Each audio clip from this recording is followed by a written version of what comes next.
The scorching twin suns of the desert planet burned against Eli's leather jacket as he guided his hover horse across the endless dunes.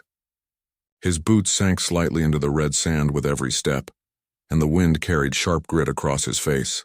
The colony outpost ahead was nothing more than a cluster of metal structures half buried in sand, with smoke curling from a single furnace. Eli had completed the dangerous supply run that the corporate guild had demanded, a mission other men had refused.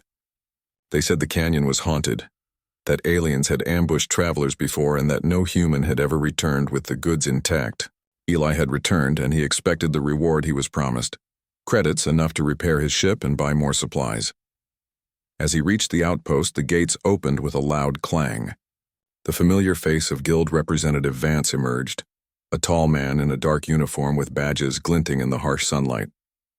"Eli," Vance said, his voice dripping with practiced civility, "you've done well. The canyon was deadly, yet you survived." Eli dismounted his hover horse and wiped sweat from his brow. "And the credits?" he asked, trying to keep the exhaustion out of his voice. "I delivered the cargo. I did exactly what you said." Vance's lips curved into a smile that didn't reach his eyes. About that. You see, the guild has decided to reward you in a more unique way." Before Eli could respond, a door behind Vance opened and a figure stepped out. She was unlike anyone Eli had seen before. Her skin was a warm, coppery hue, her dark hair braided intricately, and her eyes held a fierce intelligence that seemed almost human, but carried something otherworldly. She moved with cautious grace, her head held high despite the visible chains that once bound her wrists. "This is Nara," Vance said, gesturing toward her.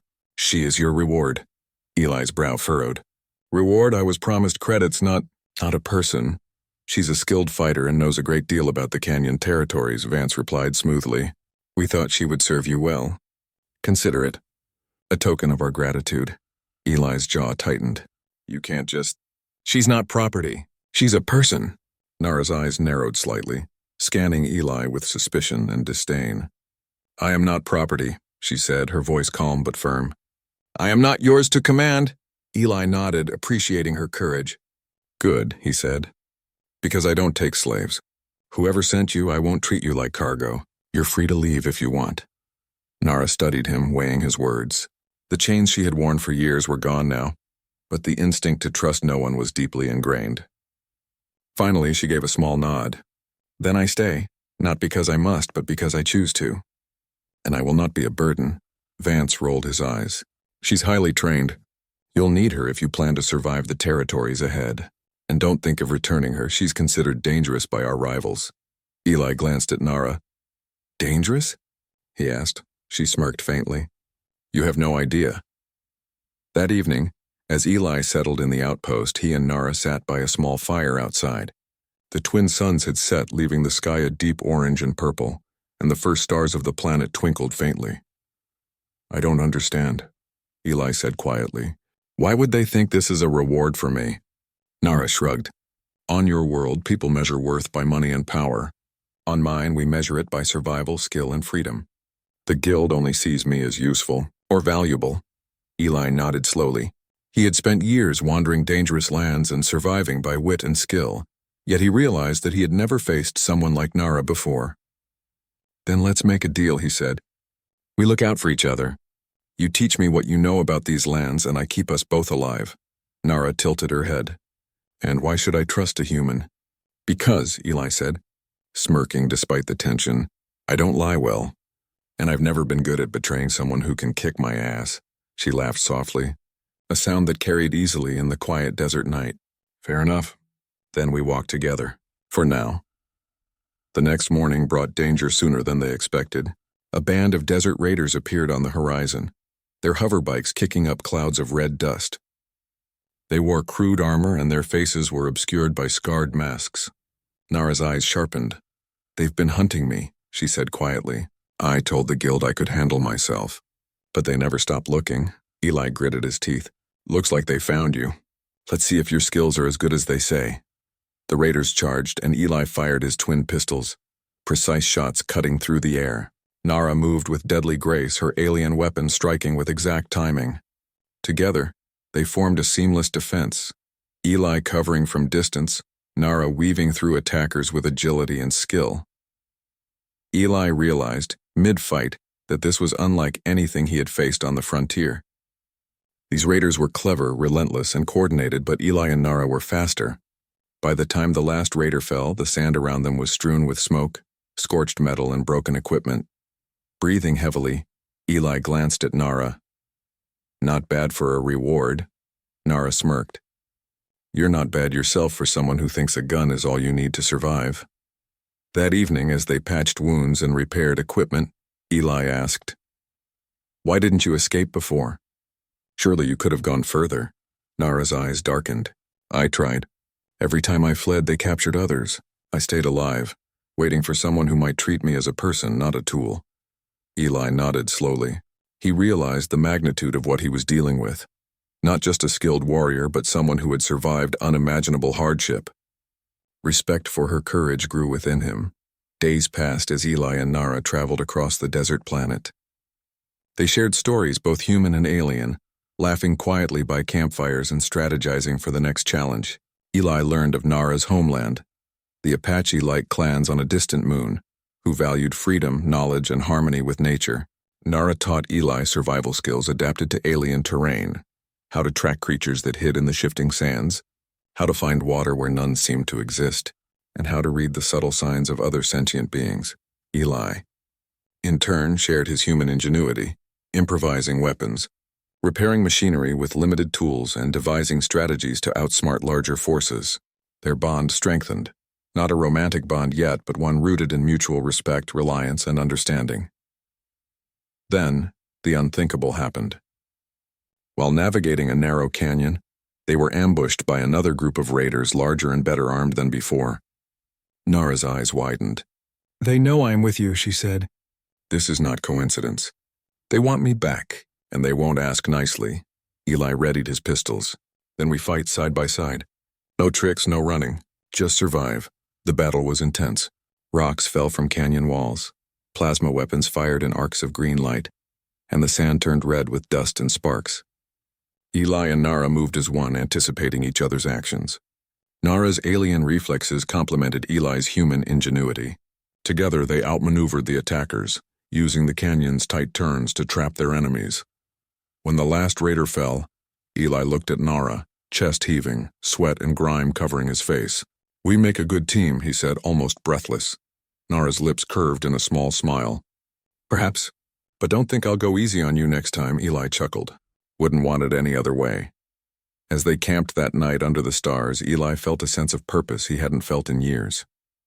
The guild had tried to manipulate him with a reward they thought would bind him to their will.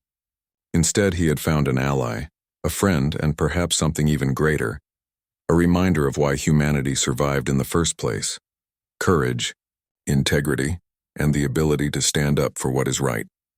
For the first time in a long while, he felt hope, not for money or power, but for a future where he could make a difference. And by his side, Nara, fierce and unyielding, was proof that survival meant more than just enduring. It meant choosing allies wisely, fighting together, and standing up for freedom no matter the odds. Eli watched the twin moons rise over the desert horizon. Tomorrow, the journey would continue, the dangers would grow, and the desert would demand everything from them. But tonight he and Nara had survived.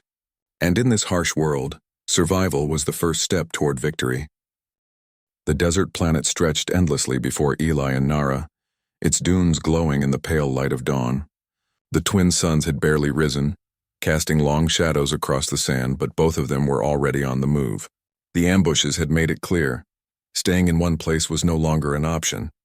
The guild would not give up, and rival factions were hunting Nara relentlessly. Eli led the way, his eyes scanning the horizon for danger. Nara walked beside him, silent, alert, her senses attuned to the subtle shifts in the sand and air. Though the day was calm, both knew that danger could appear at any moment. "We need to reach the hidden colony," Eli said, breaking the silence. "It's a place where humans and aliens work together freely. No one is owned, no one is hunted." Nara nodded, her expression serious. "It exists, but reaching it won't be simple. There are terrain traps, rogue mercenaries, and creatures that can smell fear from a mile away." Eli chuckled lightly. Then we'll just have to make sure we don't smell like fear. For hours they traversed the shifting sands. The heat was oppressive, the air dry and cutting. Nara taught Eli how to read the subtle changes in sand patterns to predict hidden sinkholes, and how to follow trails that looked invisible to untrained eyes. Eli applied his own knowledge, modifying their route to avoid known raider patrols, improvising gadgets from the tools he carried, and setting simple but effective traps. When night fell, they camped in the shadow of a jagged rock formation. Nara tended to her equipment while Eli prepared a small meal. They didn't speak much at first. Both were lost in thought. "You know," Nara finally said, "I didn't think I would find someone like you out here. Someone who doesn't see me as property or a tool." Eli shrugged, tossing a piece of dried meat onto the fire. "I don't understand people who do that. If someone is strong enough to survive, smart enough to think for themselves, that's worth more than all the credits in the galaxy." Nara's eyes softened slightly. "You are human, yet you act like one of my people. Courage and honor matter to you." Eli smiled faintly. "I do what I think is right, and sometimes I'm just stubborn enough not to back down." They shared a quiet moment, the kind that comes when two people realize they are beginning to trust each other completely. It was a rare bond forged in danger and hardship, but both knew that trust alone would not keep them alive. The next day, the sand shifted oddly beneath their feet. Nara stopped abruptly. "Hold on," she whispered. Her eyes scanned the horizon, narrowing on a faint glimmer far in the distance. "Rovers, heavy armor. They've tracked us." Eli's jaw tightened. "Raiders?" "Worse," Nara replied. "A mercenary unit. Sent specifically for me. They won't stop until I'm back in chains or dead." They altered their route, weaving through narrow canyons and jagged cliffs. But the mercenaries were relentless. Eli used his human ingenuity, rigging small explosions and false trails to mislead their pursuers. Nara countered with precision strikes from her weapons, taking down surveillance drones and clearing obstacles in their path. Hours of running turned into a tense standoff near a canyon's edge. The mercenaries cornered them, their weapons trained, their faces hidden behind masks. Eli and Nara glanced at each other. No words were needed. Eli fired a warning shot, forcing some of them to take cover. Nara moved silently, disabling a hoverbike with a precise throw of her weapon. The fight was chaotic. Sand flew, weapons sparked, and dust hung thick in the air. Yet, despite being outnumbered, their coordination allowed them to outmaneuver the attackers. Eli's tactical mind predicted enemy movements, while Nara's agility and combat skill created openings. By the time the last mercenary fell, both were exhausted, but alive. Eli looked at Nara, a mix of admiration and respect in his eyes. "You were incredible out there." Nara wiped sweat from her brow. "You're not bad yourself. I've seen humans survive, but you think differently. You adapt," Eli nodded. "We adapt because we have to, and because we don't give up." The desert gave way to a forest of alien flora, strange plants with translucent leaves and glowing veins. It was a place unlike any Eli had seen, yet Nara moved confidently, as though the terrain belonged to her people. She led him to hidden paths and underground springs, showing him how to move silently, how to blend into the environment, and how to anticipate attacks. Days passed, and their journey tested them physically and mentally. They encountered desert storms, aggressive wildlife, and shifting terrain. Each time, Eli's human ingenuity and Nara's alien instincts proved invaluable. Yet, through all of it, their bond grew stronger. They argued at times, teased each other, and shared stories of home. But beneath it all was mutual respect. One night, as they rested beside a glowing river, Nara spoke. "We're close. The hidden colony is near. But there's one final obstacle, the outcast fortress. It's controlled by a warlord who sees outsiders as prey. We'll need a plan." Eli leaned back, looking at the stars reflecting on the river's surface. "Then we plan. And we make sure we come out alive." Nara smiled faintly. "I trust you, human. But remember, we must move carefully. One mistake." She didn't finish the sentence. The threat was clear. The following day, they approached the fortress. Massive walls rose from the landscape, bristling with defenses, and the sound of alien machinery hummed through the air. Scouts moved along the perimeter and patrol drones hovered above. Eli surveyed the area. "We can't go in guns blazing. Too many of them." "We need a distraction," Nara nodded. "Leave that to me." Using the skills she had honed in captivity, Nara created a series of illusions and false trails, confusing the fortress's guards. Eli used his ingenuity to disable traps and open paths, ensuring they could move quickly once the fight began. Together they infiltrated the fortress under the cover of shadows. Inside, the warlord's forces were organized and heavily armed, but the duo moved with precision. Eli disarmed traps, hacked control panels, and used makeshift devices to create chaos. Nara's combat skill allowed her to take down multiple guards silently, clearing a path to the warlord's chamber. Finally, they confronted him. The warlord, massive and imposing, charged with brute force, but Eli and Nara anticipated his attacks. Using a combination of human cunning and alien agility, they cornered him, forcing surrender without unnecessary violence. The warlord, realizing he was outmatched, agreed to leave the hidden colony alone if they spared his life. With the fortress neutralized, Eli and Nara continued their journey. Finally, after days of travel, they reached the hidden colony. It was a breathtaking sight. Humans and aliens living together, sharing knowledge, technology, and culture. Children ran freely. Workshops hummed with invention, and gardens flourished despite the harsh planet. Nara turned to Eli. "This is it. This is the place I've been trying to reach." Eli smiled. "Looks like your survival skills weren't wasted." As they entered, they were greeted with curiosity and warmth. Eli explained their journey, the dangers they faced, and how Nara had been hunted. The colony welcomed them both, offering resources, shelter, and allies. For Eli, the reward he had sought all along, credits, money, recognition, paled in comparison to the freedom and purpose he found here. Nara, finally free, was able to reconnect with her people and share her knowledge to help the colony thrive. Days turned into weeks, and Eli found himself respected not just for his courage, but for his integrity, his ability to think, adapt, and lead when it mattered most. Nara's skills and intelligence earned her a place as a mentor for others, and together, they formed a team that defended the colony from threats while exploring the planet's mysteries. One evening, under the soft light of the twin moons, Eli and Nara stood together on a hill overlooking the colony. Eli spoke quietly. "You know, I thought the guild's reward was a joke, but it led me here, and I couldn't be more grateful." Nara's gaze softened. "You proved something humans often forget. Courage and morality matter more than wealth or power. You chose to do what was right even when it was hard." Eli chuckled. "Guess we make a good team." She smiled faintly. "The best." As the night stretched on, both of them knew their journey was far from over.